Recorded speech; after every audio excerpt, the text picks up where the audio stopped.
আসসালামু আলাইকুম। আপনি কি জানেন লিভোফ্লক্সাসিন একটি শক্তিশালী অ্যান্টিবায়োটিক, কিন্তু ভুলভাবে খেলে এটা আপনার শরীরে মারাত্মক ক্ষতি করতে পারে।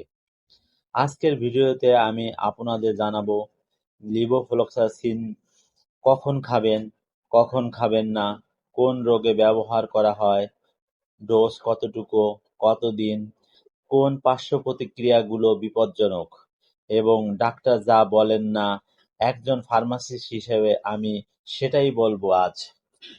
শেষ পর্যন্ত দেখুন, কারণ একটা ভুলে কিডনি ও টেন্ডনের স্থায়ী ক্ষতি হতে পারে।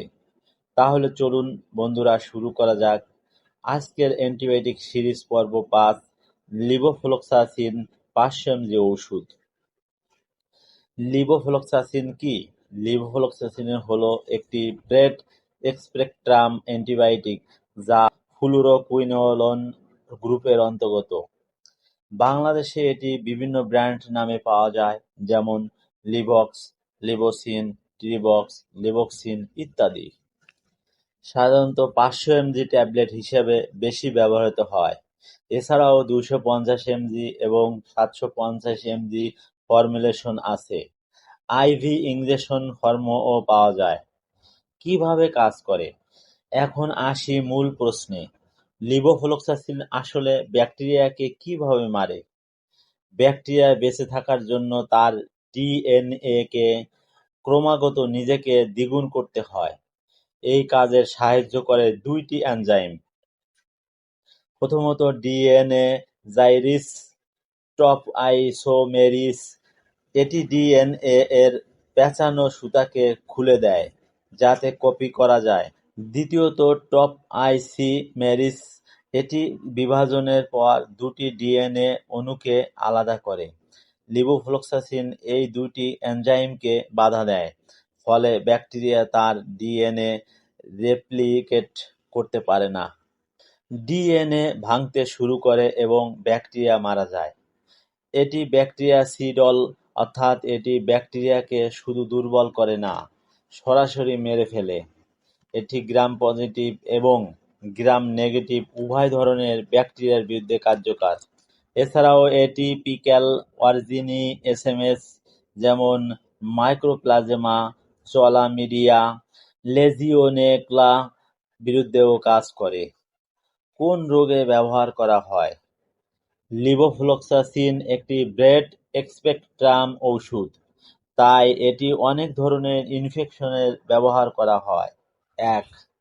শ্বাসতন্ত্রের ইনফেকশন, রেসপিরেটরি ট্র্যাক্ট ইনফেকশন সবচেয়ে বেশি ব্যবহার এখানেই। কমিউনিটি অ্যাকুয়ারিড নিউমোনিয়া, বাড়িতে হওয়া pneumonia. Hospital acquired pneumonia. Chronic bronchitis এর তীব্র প্রদাহ, এইসিবি। সাইনোসাইটিস, বিশেষত অ্যাকিউট ব্যাকটেরিয়াল সাইনোসাইটিস। ২. মূত্রতন্ত্রের infection, urinary tract infection. Complicated UTI, acute pyelonephritis, kidney infection. Uncomplicated ইউটিআইতেও কখনো কখনো। ৩. ত্বক ও নরম কলার infection, skin and soft tissue. Cellulitis, infected wounds, diabetes ফুটের ইনফেকশন, অন্য ওষুধের সাথে combination. ৪. Prostate infection, prostatitis, chronic bacterial prostatitis. এই রোগে লিভোফ্লক্সাসিন অন্যতম প্রধান পছন্দ, কারণ এটি প্রোস্টেট টিস্যু এ ভালো পেনেট্রেট করে। ৫. যক্ষ্মা, tuberculosis, multidrug resistant TB, MDR টিবিতে সেকেন্ড লাইন এজেন্ট হিসেবে ব্যবহার। ৬. ট্রাভেলস ডায়রিয়া, মাঝে মাঝে ব্যবহার হয়, তবে এটি প্রথম পছন্দ নয়। ৭. অ্যানথ্রাক্স ও প্লেগ, ব্যাকটেরিওজম প্রোটোকল ব্যবহার হয়। প্রিয় বন্ধুরা, ফ্রি স্বাস্থ্য পরামর্শে আমাদের ফেসবুক ও হোয়াটসঅ্যাপ গ্রুপে জয়েন করুন। ভিডিও ডেসক্রিপশনে গ্রুপের লিংক আছে। ডোজ ও সেবনবিধি: ওষুধের ডোজ সাধারণত ওজন, বয়স ও রোগের উপর নির্ভর করে। সাধারণ ডোজ প্রাপ্তবয়স্কদের জন্য: কমিউনিটি অ্যাকুয়ায়ার্ড নিউমোনিয়া ৫০০ এমজি দিনে একবার, ৭ থেকে ১৪ দিন। অ্যাকিউট ব্যাকটেরিয়াল সাইনোসাইটিস ৫০০ এমজি দিনে একবার, ১০ থেকে ১৪ দিন। কমপ্লিকেটেড ইউটিআই পাইলোনেফ্রাইটিস ২৫০ থেকে ৫০০ এমজি দিনে একবার, ৭ থেকে ১০ দিন। ক্রনিক ব্যাকটেরিয়াল প্রোস্টেটাইটিস ৫০০ এমজি দিনে একবার, ২৮ দিন। স্কিন ইনফেকশন ৫০০ থেকে ৭৫০ এমজি দিনে একবার, ৭ থেকে ১৪ দিন। এমডিআর-টিবি সেকেন্ড লাইন ডাক্তারের নির্ধারিত দীর্ঘমেয়াদী। কিভাবে খাবেন? খালি পেটে বা খাওয়ার সাথে উভয়ভাবেই খাওয়া যায়, তবে খাওয়ার সাথে খেলে পেটের অস্বস্তি কম হয়। প্রচুর পানি পান করুন কিডনি রক্ষার জন্য। একটা নির্দিষ্ট সময়ে প্রতিদিন নিন। গুরুত্বপূর্ণ সতর্কতা: দুধ, দই, ক্যালসিয়াম সাপ্লিমেন্ট, অ্যান্টাসিড যেমন ম্যাগনেসিয়াম, অ্যালুমিনিয়াম, জিঙ্ক সমৃদ্ধ নেওয়ার ২ ঘন্টা আগে বা ৬ ঘন্টা পরে লেভোফ্লক্সাসিন ওষুধ খাবেন, কারণ এগুলো ওষুধের শোষণ কমিয়ে দেয়। আয়রন ট্যাবলেটের সাথেও একই নিয়ম। পার্শ্ব প্রতিক্রিয়া সাইড এফেক্ট: লেভোফ্লক্সাসিন একটি শক্তিশালী ওষুধ। শক্তিশালী মানেই পার্শ্বপ্রতিক্রিয়াও আছে। সাধারণ পার্শ্বপ্রতিক্রিয়া: কমন সাইড এফেক্ট: বমি বমি ভাব সবচেয়ে বেশি দেখা যায়, ডায়রিয়া বা পেটে খারাপ, মাথা ব্যথা, ঘুম ঘুম ভাব বা মাথা ঘোরা, ইনসমনিয়া ঘুম না হওয়া। গুরুতর পার্শ্বপ্রতিক্রিয়া: serious side effect: ১. Tendon rupture, tendon ছিঁড়ে যাওয়া। এটি ফ্লুরোনাকুইনন এর সবচেয়ে বিখ্যাত ভয়ঙ্কর পার্শ্বপ্রতিক্রিয়া। বিশেষত অ্যাকিলিস টেন্ডন, পায়ের পেছনের টেন্ডন ক্ষতিগ্রস্ত হতে পারে। ৬০ বছরের বেশি বয়স্ক, কর্টিকোস্টেরয়েড সেবনকারী এবং কিডনি রোগীদের ঝুঁকি বেশি। ২. কিউটি প্রলঙ্গেশন, হার্টের সমস্যা, স্পন্দনের বৈদ্যুতিক সিগন্যাল দীর্ঘায়ী হওয়া, যা মারাত্মক অ্যারিদমিয়া ঘটাতে পারে। ৩. পেরিফেরাল নিউরোপ্যাথি, স্নায়ুর ক্ষতি, হাত পায়ে জ্বালা, অসাড়তা বা ব্যথা, কিছু ক্ষেত্রে স্থায়ীও হতে পারে। ৪. সিএনএস সাইড এফেক্ট, মস্তিষ্কের প্রভাব, খিঁচুনি, বিভ্রান্তি, হ্যালুসিনেশন বিরল কিন্তু সম্ভব। ৫. হাইপোগ্লাইসেমিয়া, রক্তের সুগার কমে যাওয়া, বিশেষত ডায়াবেটিস রোগীদের ক্ষেত্রে ইনসুলিন বা ওরাল হাইপোগ্লাইসেমিক ওষুধের সাথে। ৬. সি.